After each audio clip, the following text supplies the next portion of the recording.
저는 집값의 상승 추세가 계속 이어져 나갈 거다라고 말씀을 드리고 싶습니다. 세금을 좀 낮춰줄 수 있는 이런 시행령 개정이 또다시 나올 가능성이 매우 클 거다. 이거를 만약에 통과해 준다라고 한다면 서울 아파트 가격 상승은 예견될 수밖에 없겠죠. 야당의 압승으로 인해서 뭐 크게 부동산 집값에 영향을 미치진 않을 거다. 네, 안녕하세요. 반갑습니다. 이경민의 부동산 하이킥의 이경민입니다.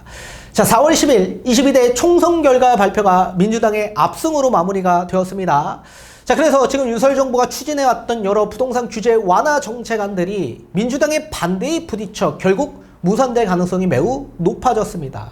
자, 그렇지만 지금의 집값에 크게 영향을 미치지 않고 저는 집값의 상승 추세가 계속 이어져 나갈 거다라고 말씀을 드리고 싶습니다.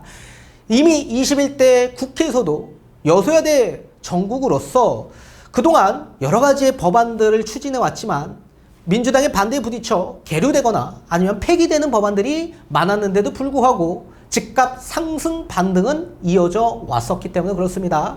자, 그 이유는 법률 개정이 되지 않더라도 충분히 시행령 개정을 통해 규제 완화에 대한 효과를 볼 수 있었기 때문에 그렇습니다. 자, 24년도에도 마찬가지 법률 개정이 되지 못한다라고 하더라도 충분히 시행령 개정을 통해 작년에 누렸던 여러 부동산 규제 완화에 대한 효과도 똑같이 누릴 수 있기 때문에 크게 영향을 미치지 못할 거다라고 말씀을 해드리고 싶습니다. 자, 그리고 지금의 서울 특히 주택 공급 부족 현상을 해소하기 위해선 재건축 재개발의 규제 완화가 필수적이지만 아마 민주당의 반대에 부딪혀 재건축에 대한 규제 완화는 되지 못할 가능성이 높다라고 보여지고 있고, 다만 주택에 대한 부분, 특히 재개발 또는 모아타운 같은 정비 사업의 추진 속도는 빨라질 수 있을 것으로 보여지고 있습니다. 자, 왜 그런지는 뒤에 판소리를 통해 좀 알려드리도록 하겠고, 어떤 시행령 개정이 똑같은 효과를 누릴 수 있는지 여러분들이 알기 쉽게끔 쉽게 풀어드리도록 하겠습니다. 자, 윤석열 정부의 부동산 규제 완화 정책안들 중에 대표적인 완화 정책안들이 몇 가지가 있습니다. 하나하나 한번 살펴보도록 하겠습니다. 우선 첫 번째, 공시가격에 대한 현실화율, 요 현실화율에 대한 로드맵을 문재인 정부에서 11월 3일이죠. 그 당시에 발표를 한 바 있습니다. 자, 그거를 좀 유예하거나 아니면 폐기하는 부분으로 갈 거다. 이런 내용들이 계속적으로 나왔었죠. 그래서 지금 관행적으로 기존 금액보다 좀 낮게 공시가격이 많이 산정이 되어 왔었고, 그러면서 매매 시세보다 공시가격이 현저히 낮아져서 시세와의 갭 차이가 굉장히 벌어졌기 때문에 요거를 조금 더 줄이고자, 그리고 또 뭐 세수 확보를 또 하고자 이렇게 공시가격 현실화율 로드맵을 발표한 바 있었습니다. 그래서 2020년도 공시가격 현실화율이 그 당시에 69%였는데 이걸 2030년도까지 약 90%까지 상향 조정하는 발표안이 나왔었던 겁니다.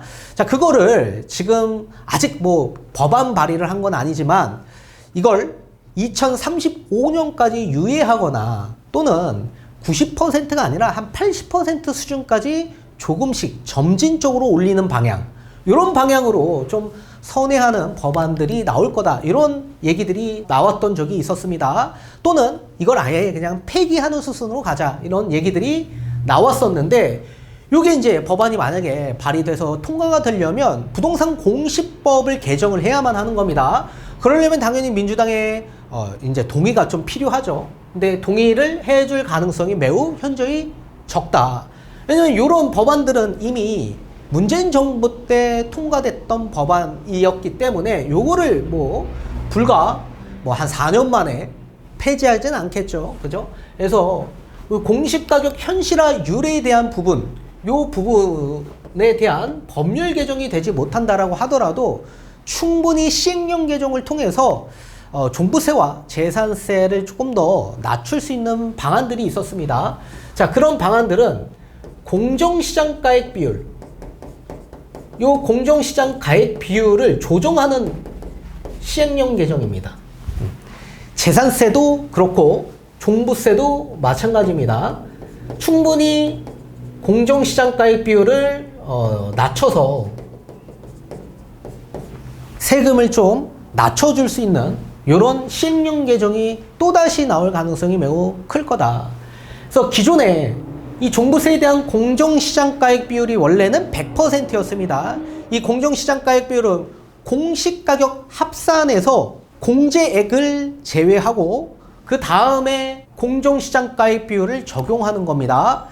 자, 따라서 종부세가 만약에 공정시장가액 비율 100%라고 한다면 세금이 더 많이 나올 수 있지만 요거를 공정시장가액 비율 최소 60%로 조정을 할 수 있기 때문에 60%로 인하해줬던 겁니다. 그래서 종부세액이 좀 많이 낮춰졌었죠. 따라서 2020년 종부세로 다시 환원하는 목적으로 공정시장가액 비율을 낮춰줬었다. 재산세도 기존에는 60%였던 재산세를 45%로 낮췄던 적이 있었죠. 이게 이제 작년에 낮췄고 올해도 낮출 가능성이 매우 클 거다라고 보여집니다. 그래서 충분히 시행령 개정을 통해서 가능한 얘기다. 그리고 두 번째, 다주택자에 따른 중과세율이 있습니다. 이 중과세율을 완화하는 방안입니다. 이걸 완화하려면 소득세법, 종합부동산세법, 지방세법을 개정해야만 합니다. 근데 세법 개정을 하지 않아도 시행령 개정을 통해 충분히 그런 효과를 누릴 수 있습니다. 그리고 지금 현재 누리고 있는 상황입니다. 자, 우선적으로 취득세를 한번 보게 되면 취득세. 자, 취득세는 조정대상 지역. 이 조정대상 지역이 해제됨으로써 그 효과를 어느 정도 보고 있는 상황입니다. 자, 기존의 조정대상 지역에 신규 주택을 취득할 경우에 2주택부터는 중과세율이 적용이 되었죠. 그래서 중과세율 8%, 3주택부터는 12%의 중과세율이 적용이 되었는데 지금 강남선과 용산을 제외하고 모든 전 지역이 비규제 지역으로 바뀌면서 3주택부터 8%의 중과세율이 적용되기 시작합니다. 그리고 4주택은 12%가 적용이 되죠. 그래서 취득세가 완화되는 효과를 지금 보고 있는 상황이다. 그리고 지금 취득세에 대한 부분, 이게 주택수 산정 방법에 대한 시행령이 이미 개정된 바 있습니다. 자, 주택수 산정 방법. 이 산정 방법은 지방세법 시행령 28조의 4가 3월 26일 날 개정이 되었습니다. 자, 쉽게 예를 들면 소형주택에 따른 우리 비아파트죠. 비아파트 또는 미분양 아파트. 이 아파트를 2024년 1월 10일에서부터 25년 12월 31일까지 신규로 이렇게 취득하는 주택들은 이런 주택수 산정 방법에 따라 주택수가 제외되는 효과를 보고 있습니다. 주택수 제외. 이게 시행령 개정이 되었습니다. 이미 개정이 되었습니다. 이거 모르는 분들이 굉장히 많은데 개정되었습니다.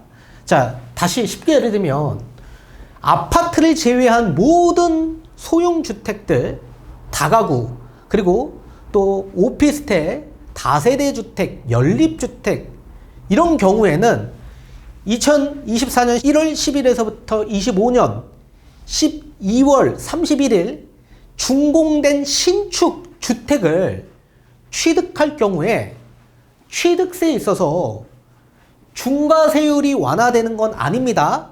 자, 기존의 중과세율은 제가 만약에 아파트 두 채를 보유하고 있는데 신규로 주택을 취득해서 3주택이 되면 어떻게 되죠? 지금 현재 중과세율이 적용되는 거죠. 요 중과세율을 완화하는 법안이 아니라 요 시행령 개정은 신규로 취득하는 주택을 제외하고 기존에 보유하고 있는 주택 수에 따른 세율 방법입니다. 그래서 저는 2주택을 보유했던 상황에서 신규로 1주택을 취득한 거죠.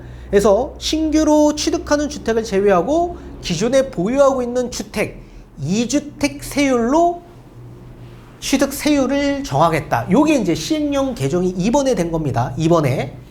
따라서 기존에는 3주택 세율이기 때문에 중과세율을 받았던 게 기존 주택 2주택 주택세율로 적용이 되는 거기 때문에 기본세율로 주택을 취득하게 되는 거죠. 그런 혜택을 또 볼 수 있는 겁니다. 그리고 또 우리 기축주택, 기존에 쥐어진 주택도 마찬가지 그 기간 안에 이제 취득해서 60일 이내에 주택임대사업자 등록할 경우, 그런 경우에도 취득세에 대한 이런 주택수 제외 혜택을 받아볼 수 있고요. 또 비수도권 지역 일대, 그 미분양 아파트도 마찬가지 그 기간 안에 85제곱미터 이하 그리고 6억 원 이하 주택을 취득할 경우에도 마찬가지 취득세 이런 주택수 제외 효과를 지금 현재 시행령 개정이 되었기 때문에 혜택을 받을 수 있다라는 얘기입니다. 근데 이것도 마찬가지 아파트가 포함될 수도 있습니다. 그러니까 시행령 개정을 통해 아파트도 똑같은 혜택을 부여할 수도 있는데 아마 그렇게까지는 하지 않을 가능성이 매우 클 거다라고 보여지고 있고요. 또 마찬가지 양도세도 마찬가지. 이 또한 마찬가지 주택수 제외 포함이 됩니다. 주택수 제외되는 포함 효과를 보고 있습니다. 소득세법 시행령이 또 이번에 개정이 되었습니다. 그래서 양도세도 마찬가지 이런 혜택을 볼 수 있고요.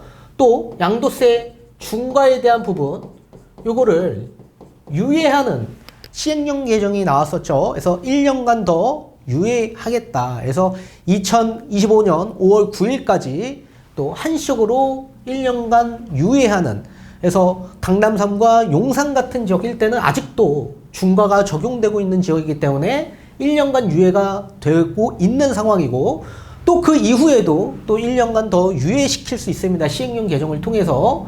또 종부세도 마찬가지입니다. 자, 종부세도 주택수 제외에 대한 종부세, 종합부동산세법 시행령이 개정이 되었습니다. 똑같이 개정이 되었고, 또 그 다음에 공제, 기존의 1주택자 11억 원 공제 아니었습니까? 그거를 12억 원으로 상향 조정했고, 또 지금 다주택자 같은 경우에도 공제 6억 원 공제를 9억 원으로 상향 조정해 왔었습니다. 또 그리고 중과세율도 마찬가지, 기존에는 조정대상 지역 2주택 중과세율이 적용됐던 반면에 3주택부터 과세표준 12억 원이 초과될 경우에 이때부터 중과세율로 완화가 되었습니다. 완화가. 이거는 이제 종합부동산세법이 어렵게 민주당과 이제 합치를 통해 이렇게 완화가 되었던 겁니다.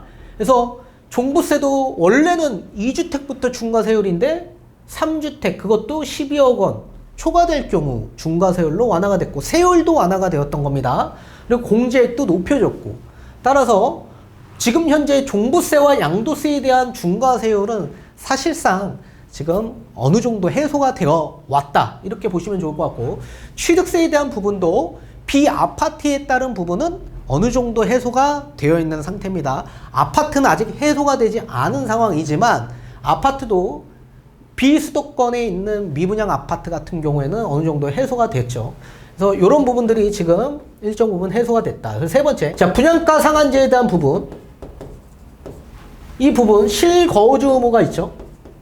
이 실거주 의무도 지금 완화가 되었습니다. 주택법이 개정이 돼야 되는 부분인데 요거를 폐지하진 않았습니다. 폐지하진 않았고, 최초 입주일로부터 원래는 즉시 전입해야만 합니다.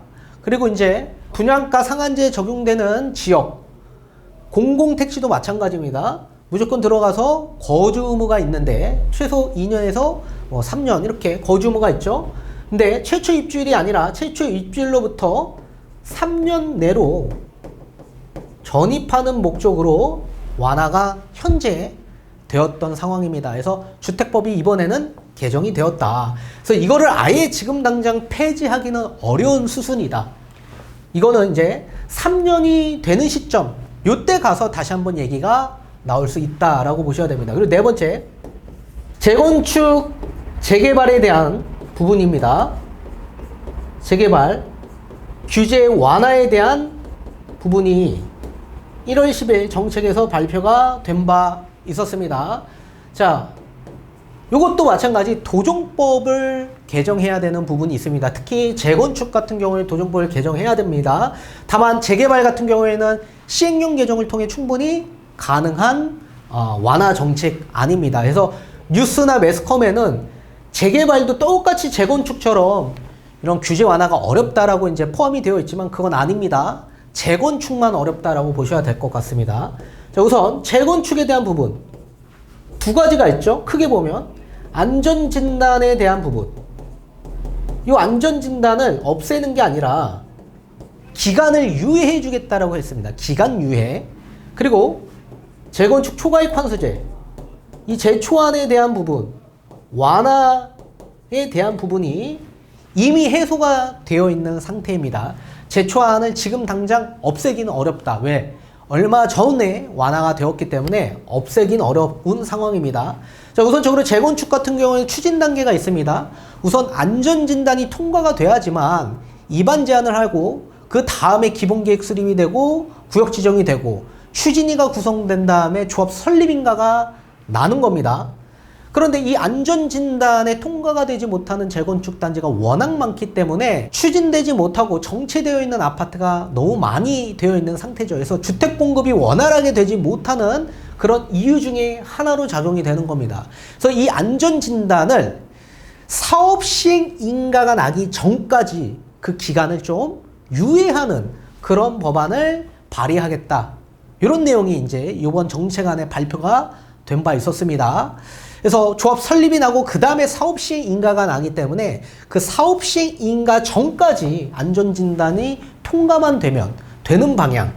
그리고 추진위는 원래 기본계획 수립되고 구역 지정이 돼야지만 추진위를 구성할 수 있지만 재건축 연한 30년이 그냥 도과가만 되면 언제든지 추진위가 구성될 수 있도록 그렇게 패스트 트랙을 만들겠다.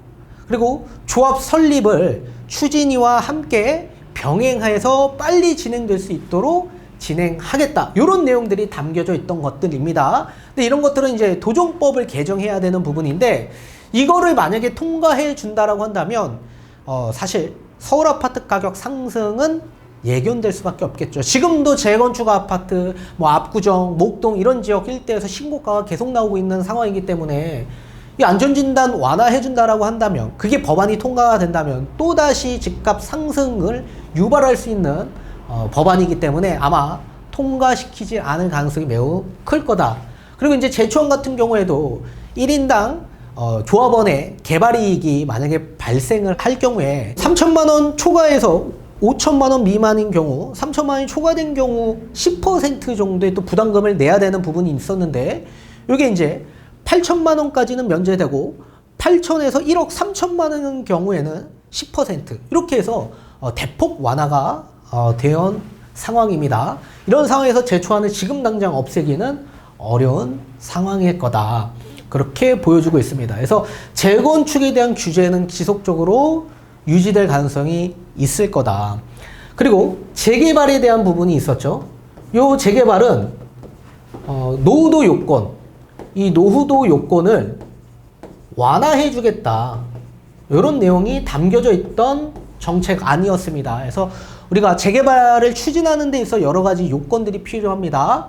노후도가 3분의 2 이상의 노후도가 충족돼야 되고 또 접도율과 호수 밀도에 대한 요건이 충족돼야만 하는데 노후도가 높은 지역일 때는 호수 밀도와 접도율의 요건이 충족되지 않아도 재개발이 추진될 수 있도록 해주겠다. 이런 내용이 또 담겨져 있고 또 3분의 2 이상의 노후도 충족이 아니라 60%까지 완화해 주겠다. 또 촉진지구로 지정된 곳들은 50%까지 대폭 노후도를 완화해 주겠다. 그래서 속도를 좀 더 빨리 진행될 수 있도록 노후도 요건을 완화하는 이런 방안들은 시행령 개정이기 때문에 충분히 재개발 지역 일대에서는 규제 완화 정책이 실행될 수 있다라고 보여집니다. 자, 그리고 다섯 번째, 임대차 입법에 대한 부분. 자, 임대차 입법. 이거 폐지해야 된다. 이런 내용들이 나왔었죠. 폐지. 자, 지금은 임대차 3법이 진행되고 있지만 전월세 신고제는 지속적으로 유지될 가능성이 있고요. 계약갱신 청구권제, 그리고 전월세 상한제, 5% 상한제, 요거는 계속 유지될 거다라고 보여집니다. 시행령 개정으로 할 수 있는 법안들이 없습니다. 그래서 임대차 입법은 지속적으로 유지될 거다. 그리고 여섯 번째, 우리 주택임대사업자, 요 주택임대사업자 복원에 대한 부분, 저는 이 복원이 될 수 있다라고 보여집니다. 자, 우선적으로 지금 나오고 있던 내용은 뭐냐면 단기 임대주택이 다시 복원될 수 있다. 그래서 6년짜리로 지금은 현재 10년짜리로 진행되고 있죠. 아파트를 제외한 소형주택은 10년 임대사업자 진행이 됩니다. 근데 6년짜리로 단기 임대가 복원될 수 있다. 이렇게 정책안이 얼마 전에 나왔었고, 또 아파트에 따른 장기 임대주택, 장기 일반 민간 임대주택 15년짜리, 요 15년짜리도 작년에 발표한 바 있었습니다. 그죠? 그래서 15년 정도로 만약에 진행을 하게 될 경우에 또 여러 가지 세제 혜택, 다만 전제 조건이 있죠? 아파트에 따른 아파트 2호 이상 등록할 경우 이런 혜택을 부여해 주겠다라는 내용이 담겨져 있었습니다. 근데 저는 이 주택임대사업자 복원이 가능할 수 있다라고 생각합니다. 개인적으로. 그래서 단기임대주택 6년은 어차피 지금 계약갱신 청구권제 때문에 4년 동안 계약갱신으로 인해서 전월세 상한제가 또 적용이 되고 있기 때문에 4년으로 하기에는 어렵죠. 그래서 6년으로 2년을 더 전월세 상한으로 유지할 수 있도록 단기임대주택은 나올 수 있되, 아마 세제 혜택은 10년짜리와 달리 혜택이 당연히 줄어들 수밖에 없을 거다. 그리고 장기임대주택은 10년이 아니라 15년짜리가 나올 가능성이 있을 거다. 그래서 아파트 2호 이상 등록, 이거는 충분히 가능성은 있는 시나리오라고 생각합니다. 근데 이 또한 마찬가지 민특법을 개정해야 되는 부분이기 때문에 이거는 사실 법률 개정이 좀 필요한 부분이다 라고 보여집니다. 그리고 지금 우리 주택에 있어서 126% 우리 주택 7번 소형주택에 따른 126% 공시가격의 126% 요것도 저는 완화될 수 있다라고 봅니다. 이미 발표한 바 있습니다.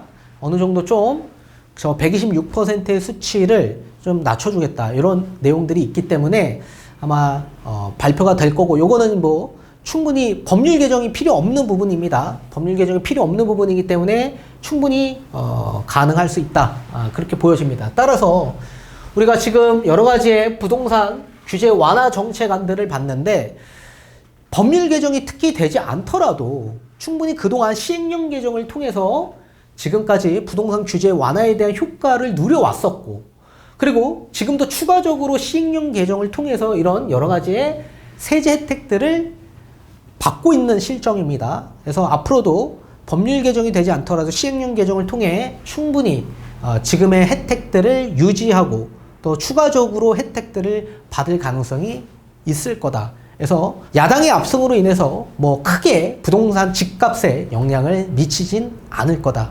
그렇게 말씀을 해드리고 싶습니다.